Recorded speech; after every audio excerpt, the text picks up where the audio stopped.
Hi, this video is a part of Deep Learning with TensorFlow playlist. In this playlist, I quickly explain the logic and implementation of deep learning algorithms and applications using TensorFlow.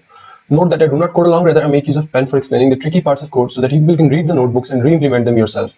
Code files for each video will be given in its description, so I'm expecting my audience to have good understanding of deep learning and they just need little hints for implementation of deep learning algorithms using TensorFlow. In this video, I'll talk about image retrieval using convolutional autoencoders and nearest neighbors algorithm. The idea of image retrieval is really simple.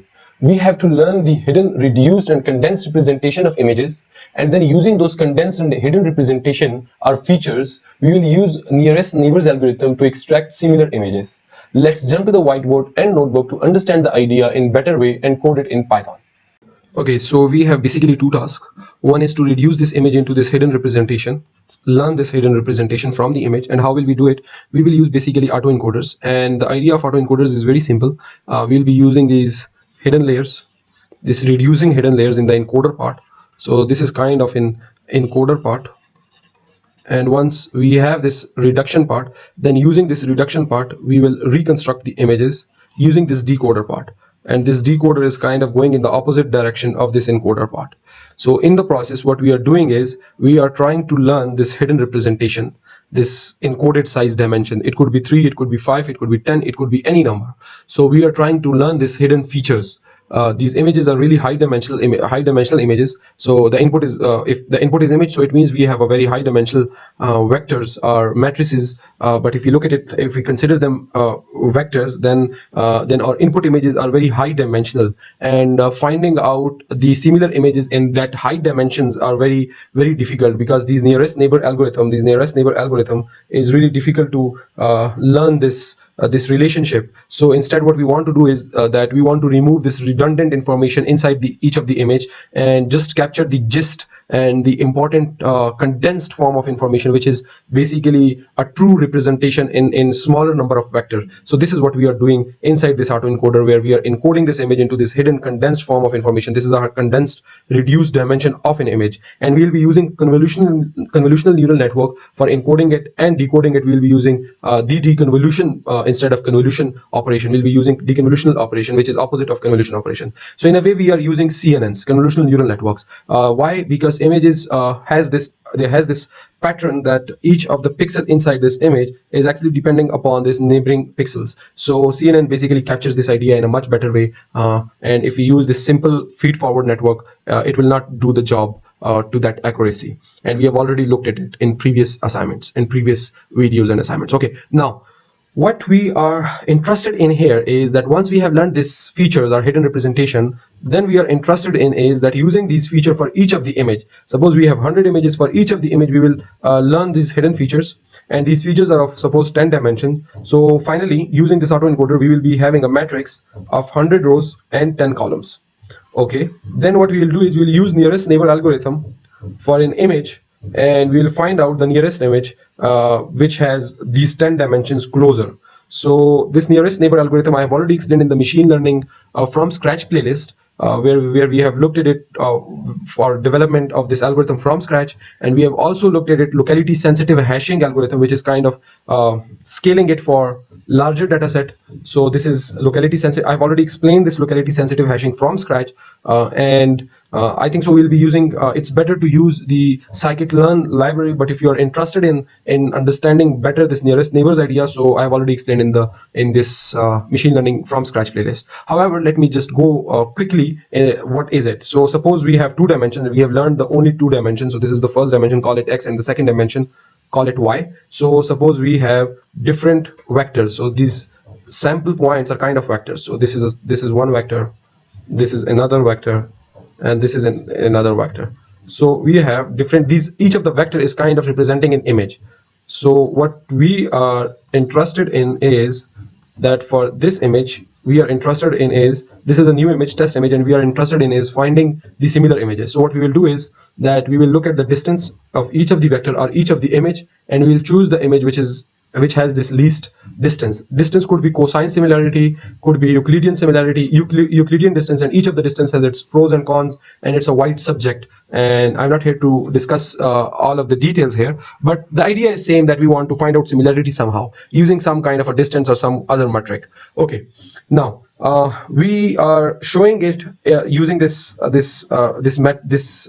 two-dimensional representation. Why? Because I'm assuming that we have encoded this image into only two dimension, but this is not the right way. We will be encoding it into maybe 64 dimension or 128 dimension, which is a better way. This is kind of a hyperparameter that we will be tuning, so we won't be able to actually visualize these vectors. But however, we will be using the same idea of finding the similarity using the distance inside this vector space, this input space. Okay, let's jump to the notebook to understand it more clearly.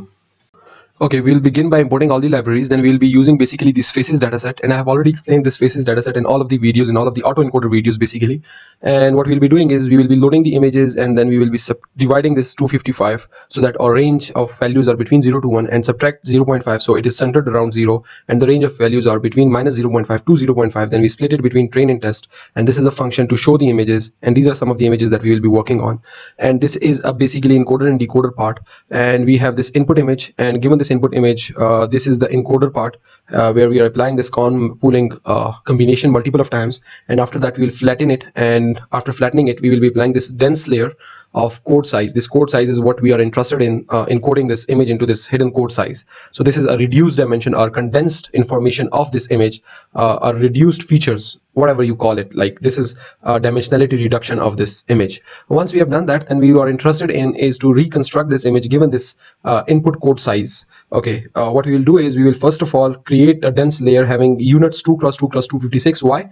Because the last convolution layer was having filters of 256 and pooling of 2,2. So we are interested in is deconvolution, and deconvolution can be done by repeating this structure in the convolution but in the opposite direction. So for that reason, this deconvolution function is taking filters of 128 and 64 and 32, as I have as we can see here in the convolution in the encoder part, but in the opposite direction. Okay, the final filter is 3 because we are using RGB pictures having 3 channels, so filters are kind of a depth dimension. Okay, once we have this encoder and decoder network, then this is a test to check if the implementation is right. Especially it happens when we have this deconvolution function sometimes makes an issue. So for that reason, this is somehow a test. Okay, once we have done that, then we clear the session and we look at the summary where we could see all the parameters that we will be learning and all of the shapes after each of the function that we are applying, con, pooling, and deconvolution, and all of the and we could see the decrease in the hidden layers, how it is decreasing 32 comma 32, and it is converting into 16 comma 16, and then to 88 comma 8, and then to 4 comma 4, and then to 2 comma 2, and we are encoding it into 32 dimensions. Okay, then what we will be doing is basically going in the opposite direction, from 2 comma 2 to 4 comma 4, then 8 comma 8, then 16 comma 16, and then 32 comma 32, which is our basically input image. Okay, then we have this input image, and then we apply this input image, this encoder network, which encodes this input image into this coded size, this hidden features. Given this hidden features, we reconstruct the image. So we are interested in is the loss of information while reconstructing this input image. So input is input and output is this reconstructed image, and we are interested in is minimizing this mean square error between both of these images, and we'll be using this AdamX optimizer. And once we have compiled it, then we are also interested in is saving this model for after each epoch. So for that reason, this is just initializing the variables. Once we have these variables initialized, then we will be inside this class model save callback, which is inheriting basically from Keras callback class. This function is defined on epoch end, and whatever inside this function is, this logic inside this function will be executed after each epoch. So what we are interested in here is to save this this function, save this basically model. Sorry, so we save model after each epoch. Okay, this is done in case our power is lost, or training is interrupted, or because of some problem the whole process gets stopped. So we don't want to repeat it. We just want to extract the last epoch, and then we want to restart our training. So this is how it is done. We have training data, validation data, and callback, and initial epoch. So if we have initial epoch, last finished epoch are 0. So in the first case it will be 0, but if it is interrupted, so it will be stored in this last finished epoch, and we will be restarting from this last finished epoch. Okay, once we have trained it, then what we will do is we will retrieve these images. How will we do it? We will basically, what we'll do is we will take all the images, We will encode all of the images into its hidden representation, into its hidden dimension, and given this hidden dimension, we will fit this unsupervised nearest neighbor algorithm, and we'll be using this Euclidean metric as a distance metric, as a similarity metric. Then once we have encoded it, then what we will do is we'll get similar images by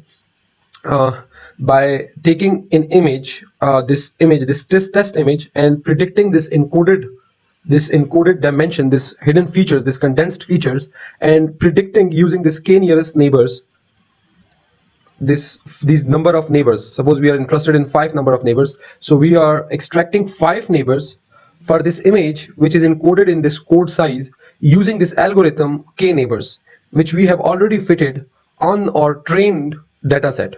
So these are train images.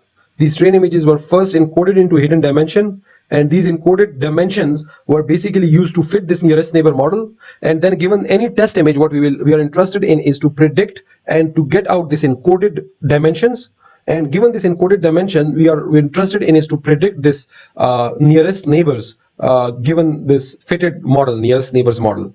So what we are extracting out is we are applying this function inside this show similar function, where we are also plotting these images. So this is how it is done. So this is an original image. The first image is basically an original image, and all of the other images are similar images in our database to this this new image. So this new original image is having these 3 images which are similar, having distance of 4.2, 5.2, and 5.255.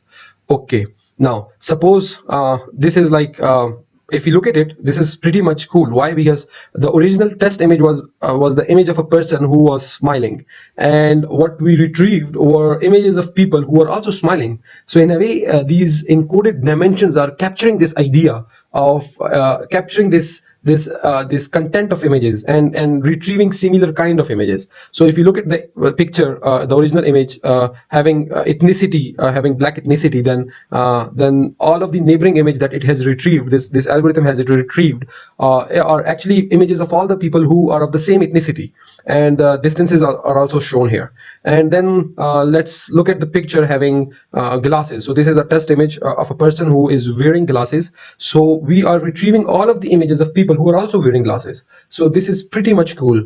This whole idea is pretty much cool. I hope so you have understood it, and you can use this idea to even facial recognition, which we will be using in later videos.